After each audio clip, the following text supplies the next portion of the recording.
going to be about is strictly conservation easements. You know that there are many different kinds of tools that we can use to protect our land. You know, there's purchase of development rights. But we're going to talk specifically about conservation easements and what that might mean for the protection of our horse-friendly farms. A conservation easement is a legal tool. It is a legal contract between the landowner and a 501c3 organization, conservation organization, or a governmental entity. And that is the preservation of conservation values and the protection of public benefit. Those are the two most important things to remember when you're talking about conservation easements, because the conservation easement law is derived from the IRS code, the federal law. And then, of course, each state has their own conservation easement code based on the Uniform Conservation Easement Act of like 1980, whatever it was. So that means that in order to meet the code and to have a conservation easement that will pass law and withstand a potential audit, big key word because of what is happening with our industry and the IRS, and or a judicial claim, we must protect conservation value and public benefit. Public benefit, we'll talk about it in a minute, it doesn't mean public access, but it means public benefit. What is public benefit? What is the public benefit of Shenandoah Farm if I'm not a rider and I never come to a clinic? It is that I can drive by on that public road and look and see it. That's my public benefit. So that's an example. What's conservation value when you're talking about a horse farm? Conservation value might be that open space right there, just looking out the window and seeing the open space. I'm not looking at a house. The conservation value might be the fact that there is agriculture still going on. Another conservation value might be the woods over here, the preservation of those trees. So we see there's a lot of broad determinations and definitions for those things, but we must define those things in order to have the easement document viable in a court of law. Perpetual. Conservation easements under the federal code are perpetual. You hear about different governmental programs that are term. Wetland easements are term easements for 30 years. Conservation reserve program might be a 30-year term where you will promise to, grow hay or grow grass. These easements must be perpetual in nature. We always kid around about the fact that when we put a conservation easement on a property, we're protecting it from our grandkids. We're protecting it from the next generation that might not love the land like we do and might say, I can get a couple $1 million, I'm selling out to a developer. And then there you go, landscape gone. There are many potential financial benefits that a conservation easement may provide for the landowner. And we're going to talk about those. We promise the continued use of the land. Don't be mistaken, a conservation easement interest is very different than the fee interest, the ownership interest that you have as landowner. When you are putting a conservation easement on your property, you're not giving up the right to own it or the right to use it. You're just setting aside the development rights, theoretically. The promise is economic return. If it's a farm, a working farm, you can still make your money off your working farm. If you have it open to commercial hunting, you can still commercially hunt. So it does not strip the economic returns of the land from the landowner. And then more importantly, this document, a conservation easement, is a partnership between the landowner and the conservation organization or governmental organization that's going to hold it. Okay? So let's talk about the purchase aspect or the donated aspect of a conservation easement. Conservation easements can be purchased. There are land trust organizations, there are governmental organizations that will come and buy the conservation easement interest of the property. Again, not the fee interest, the conservation easement interest. Okay? When we purchase it, again, it could be by a conservation organization or a governmental entity. You only purchase the easement interest and it is always perpetual. On the donated side, this is where a landowner says, I want to donate my conservation easement interest to the governmental organization or the conservation organization. We donate to the organization. We only donate the conservation easement interest. It's very different than donating the entire fee in the property. Always perpetual in nature. And then, of course, you are then, as a landowner, possibly will qualify for federal tax deductions or state tax credits. That is not right in Georgia. It's a state tax credit in Georgia. So you may, and then, of course, your property tax value will change as well because you've donated that interest. So those are the distinguishing factors between those two types of transactions.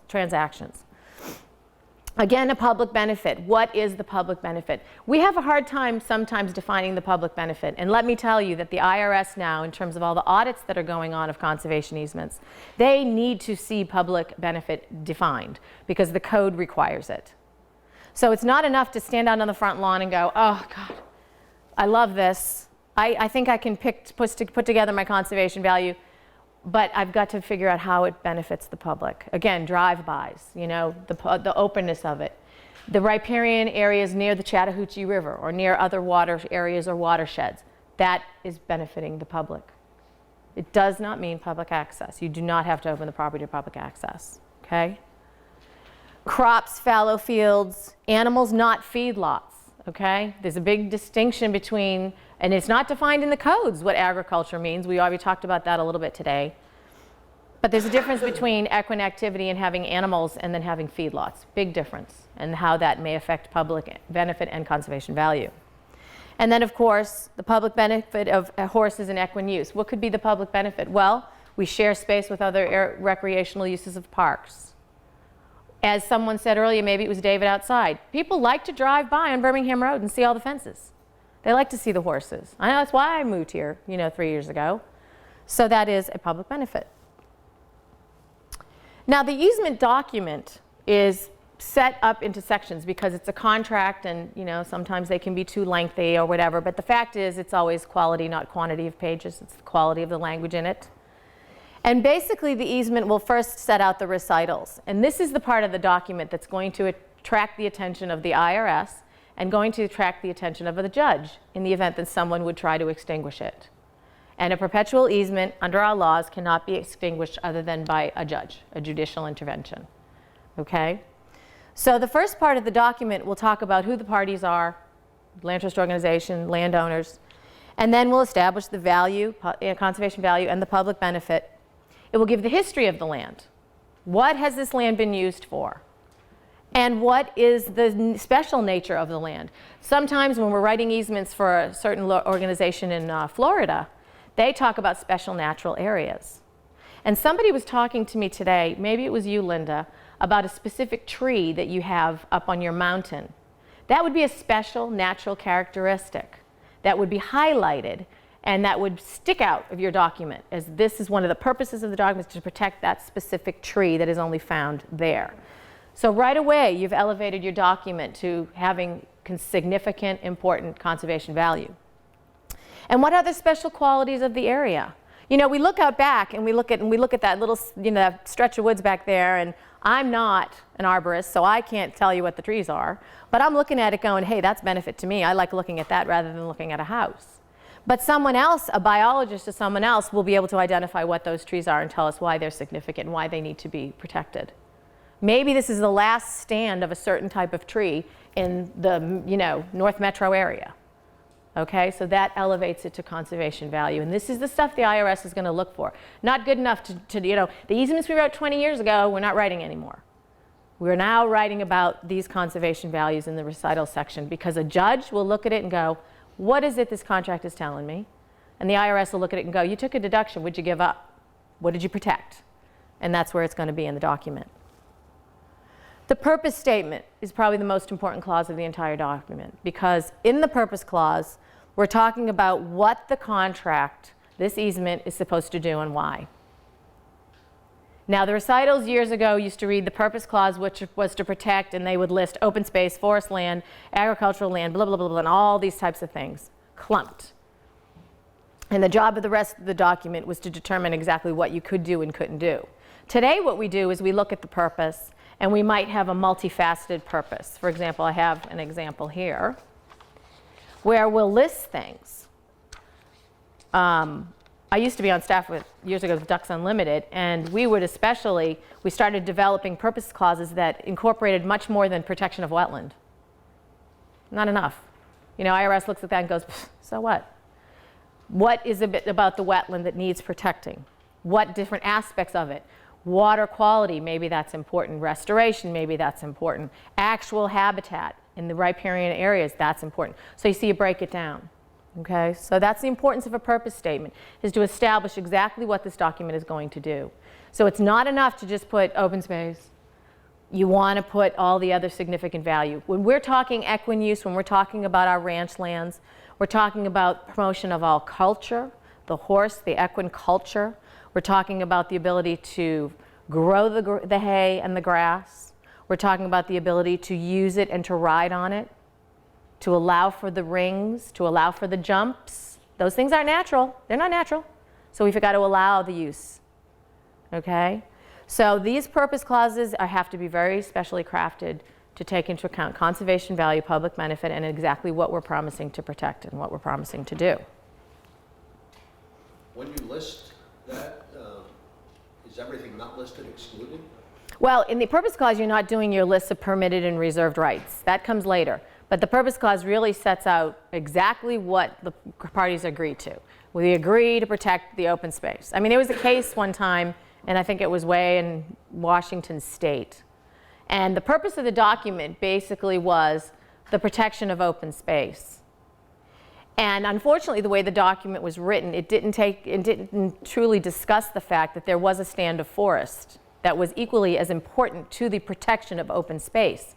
So when second generation landowner came in and clear cut the area, the land organization sued them to say that they did not protect the forest. Judge came back and said, your purpose clause said protection of open space. There it is. That was it. Because the fact the clause didn't include open space, comma, forest land, comma, wildlife habitat. So you see, you have to be very careful. Much too, distinctly written is, you'd be better off going broad, So the rights of the conservation organization are also established because as a landowner, we have to remember that we are also giving some rights to that organization to help us protect this property forever. So we're conveying to the organization, usually we're establishing a partnership, we're conveying to them the right of entry and access. That doesn't mean they come on anytime they want. That means that they have to notify you and say, it's time for our annual inspection, can we come out? Okay?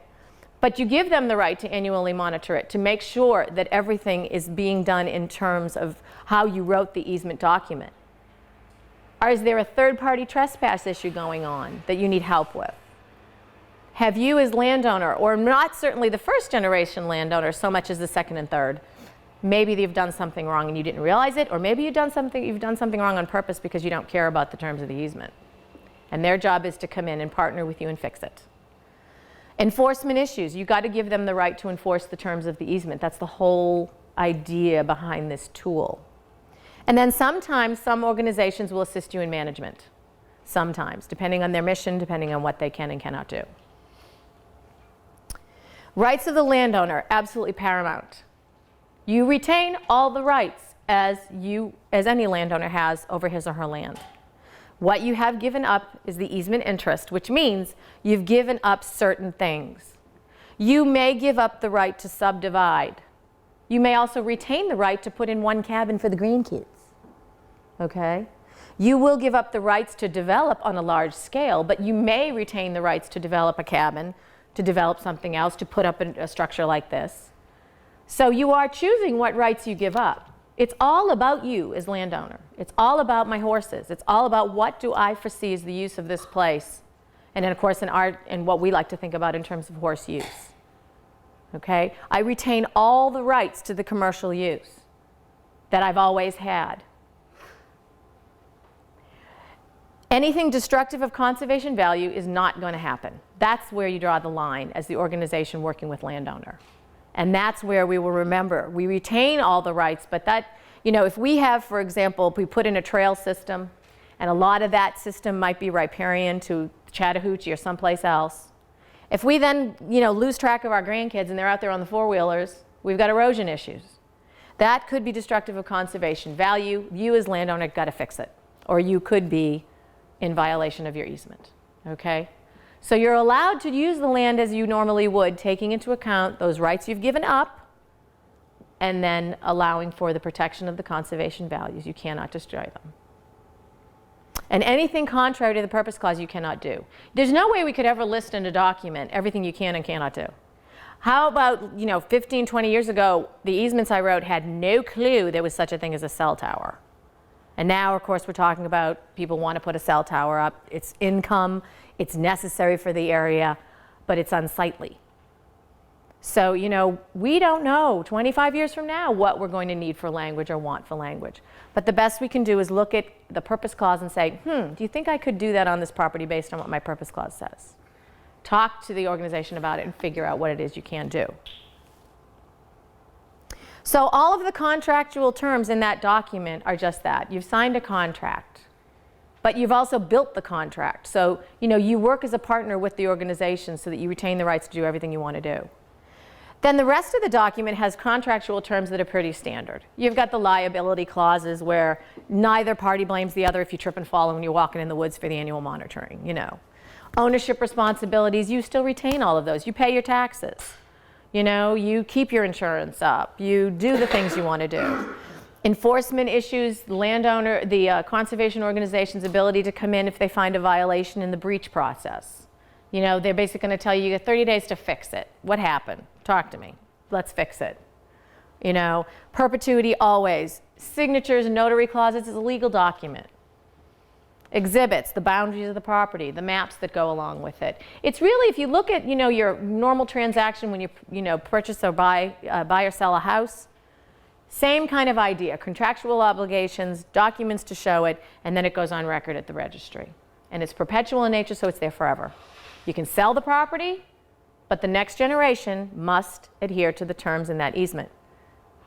So when you're buying a property out in lands like this, and you see in your title search, there's a conservation easement on record. I can't tell you how many real estate attorneys, because real estate attorneys, unless they've been in this business, don't understand these documents yet. Unless they come and get trained, they don't understand them. They'll look at it and see conservation easement and go, oh, that's just one of those easements, you know, water line, sewer line, you know, poles, wiring, you know, utility easement. That's what I'm trying to say. No, it's not. Read it. Because you're going to buy a property that already is restricted, and you're not going to be able to build something you want to build. Okay? So it's very important that we all become more educated in terms of that terminology. So what is conservation value, and how do we monetarily calculate it? Okay? The most important thing we know is that it needs to be accurate, and therefore, we can't just call up our local appraiser and go, hey, by the way, I'm going to be putting an easement on my property. Can you come give me an appraisal? We need to make sure we're working with professionals who knows what they're doing. We need the attorneys who know the easement industry and know the conservation and land protection stuff. We need the appraisers who know how to value these things, because they're the ones on the hot seat when the IRS comes knocking with an audit. Okay? So we know that the appraiser will come in and give us an appraisal of the property just like he would for any purchase or sale transaction. Highest and best use. And then you get a number. There's your appraisal. Then appraiser is asked to look at the conservation easement, usually in draft form. Has to be nearly in final form. And he or she will give a monetary value to all of the rights and restrictions you've retained or given up. So if its highest and best use was a subdivision or development, there's your biggest number.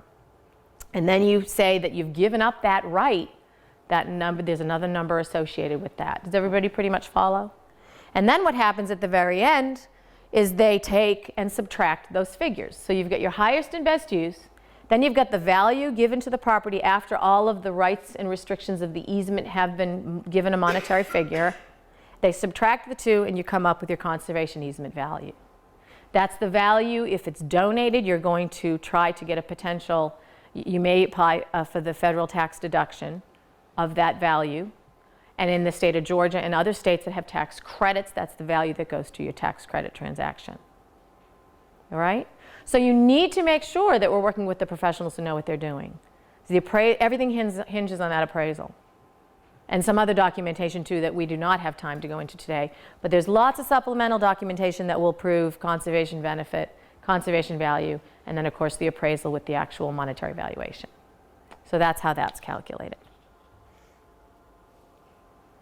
So what is the result of the changed land value to our lands when we use a conservation easement? Potential tax deduction at the federal level, we've already talked about. Potential tax credits in the state of Georgia as well as some other states. Maybe an adjustment in your property taxes. Okay, maybe you will now qualify for the agricultural property tax as opposed to the house, the home, the residence property tax. Potential diminution of estate taxes, absolutely. When you go through, we've found that many of our ranch lands around the country, landowners are land rich and cash poor. So for them, a conservation easement could mean the saving of the farm for their future generations because of the change it can make in their estate taxes. The property is still marketable. You can still sell it. But again, that conservation easement is of record. It is of the land, and it must be followed by future generations. So someone purchasing your property needs to be aware of it. I had a situation that happened one time with a property in South Carolina where we had an easement on the property, and the realtor had been calling and got the realtor on the phone, and realtor says, hi, so-and-so is selling the plantation, and we've got this really great willing buyer, and we're all excited about this transaction, but the conservation easement on there only allows for a 4,000 square foot house, and my client will want to build a 10,000 square foot house. So we're requesting that you change the easement document, and then this transaction can go through. And you don't want to inhibit this sale, do you? Well, conservation organization says, sorry, the easement is perpetual, and the last thing we can do is allow for a greater square footage on a home that landowner already gave up and got a deduction for. So I'm sorry if it can't go through, but that's the way this business works. Okay. So how does it really work? Again, a binding contract with a perpetual agreement. The biggest stickler is the language used, and that's where, I love details, so I love my work, because it's all about how do we write the language that will stand the test of time. What do you as landowner want to do with that land? What do you do with it now, and what do you want to continue to do with it? Right now, I grow my hay. I want to continue to grow my hay. Right now, I run a 3-day event, and I'm going to continue to run my 3-day events. Right now, I want to, I'm trying to make that area into a polo field. That's what I want to continue to do. I have a farmer's market on the corner. I want to continue to do my farmer's market on the corner. All of those things you can do as long as you have it written in the document clearly. Clearly, Debbie and I have talked about easements that we've read, that we've read the language, and the language does not say what the intent of the parties was.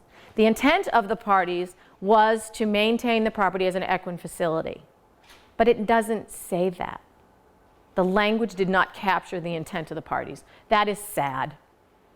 Now, yes, we can go back and amend a conservation easement so long as it does not diminish the conservation value we're already protecting. So we can fix that language, but oh my gosh, time and expense and money to do that. So get it right the first time. Write it down properly. What does the organization need to do? Does your land, does the organization you're working with say to you, hey, we really want to put this under easement, but these are special natural areas and we have to maintain them as such. They're contracting to do that with you. How do you define things like agriculture? In the state of Kentucky, if you put in agriculture, do not assume you're going to have a horse farm, because they don't include equine use as part of agricultural definition. In Georgia, I was fiddling around with the statutes the other night. In Georgia, I didn't see any horse language, anything related to horses, in the agricultural statute. So you cannot just assume because you put in there, this property will be forever maintained as agricultural use. That doesn't mean horses. You got to write it out. You've got to put in there equine use and to talk about what it means, equine use. Low impact passive recreation. Different parts of the country, that's defined differently. And you've got to understand where you're writing. Like me, I get to write easements for different parts of the country. So I've got to make darn sure that I'm dealing with the regional vernacular of what it is I'm talking about. I was writing for an easement for somebody in Virginia, and they used to talk about a dwelling. Okay, you know what my head says is dwelling? Oh no, this is a better example. Wait, Mississippi. This is a better example. I'm writing an easement in Mississippi, and they talked about duck blinds. Now, anyone who's a duck hunter knows you got a duck blind. You get in it, you get under it, whatever, you do your thing. Okay, so there we're writing the easement. We're writing the easement, and we're talking about they want to be able to move duck blinds. And I'm like, well, I can't see a reason why we wouldn't want to allow you to move your duck blinds. You pick it up, you move it. What's the deal, right? Well, lo and behold, me, northern girl, had no clue. Duck blinds in that part of Mississippi is a 15-foot hole with the TV, the microwave, the fridge. I am not kidding you, all on a little generator in the hole. So to move the duck blind means you're allowing them to dig another hole. I was speechless, needless to say. I was speechless. So learn my lesson, right? Regional vernacular. It's not just picking up like the colored tarp. What do you merely mean by duck blind? Please explain to me. So there we go. So the importance of language, say what you mean. We got to be careful when we're writing this stuff to say exactly what we mean. And someone like me, I have to ask the questions. Well, okay, tell me what you really mean by that. What about the purpose clause? Include in the purpose clause what your equine use is and what you want it to be. Tell us exactly, because I'm going to pretend I'm the judge and I'm going to read this and go, what was the intent of the parties 25 years ago? Because I don't get it. We want to write the language so they get it and they understand. Talk specifically about riding rings, fences, pastures, maybe a place for the manure, how you want to store the manure. Talk specifically about that stuff, because down the line there will be folks who don't like this easement to begin with, and they may have the money and they're going to try to break it. So they're going to go to court, and that's what we're going to do. We're going to talk about commas and periods and little pieces, little words. And that will talk about whether or not we stand the test of time. That's what it all hinges on, is merely words. Okay? Trail use, what kind of use? Who takes care of the trails? Are you going to take care of the trails? How important is it? I love when I see in easements non-motorized vehicles only. Super, great, but does that land trust have the capacity to put somebody at the trailhead and watch every day to make sure that nobody shows up with a four-wheeler? I don't think so. So what use is that language if we don't have someone who can uphold it for us? Okay? Cross-country courses, bleachers, parking, manure, whatever. We got to put it all in there. And that's why, I'm not just, sort of waving my business card. I mean it seriously, that when we use the professionals that we have in the industry that have done this for a while, they understand the importance of this stuff. So we know conservation easements work. We know that, around the country in the last, 20 years, we've seen an increase in land trust organizations. We've seen an increase in governmentally run, subsidies, assistance, holding of easements, purchasing of land, purchasing of easements. We know all of this does work. We know that we're establishing a partnership for the long term. We know that it will be a transaction that takes time and money. It's not cheap as a landowner to do this. It's not cheap as a land trust either. There are costs to both parties to do these things and get them on record. But those are the costs that are part of doing business of land protection. So they're important, necessary costs. Perpetual protection is what you want. You can go to the NRCS and say, I want a conservation, a conservation reserve restriction on my property for 30 years so I can just grow my hay and I promise not to plant anything. That's great, but it's only for 30 years. You've got to go this route to make it perpetual if you're really going to protect it against the second and third generation folks who may just sell it out from under it. Benefits personally and professionally, and also the preservation of culture and historical significance. Around here, this is a cultural and historic significance for this area. The horse farms, the open space. Okay, South Carolina, the Ace Basin and all of the plantation down there, that's their culture. There is a preservation to culture as well as it is for just use.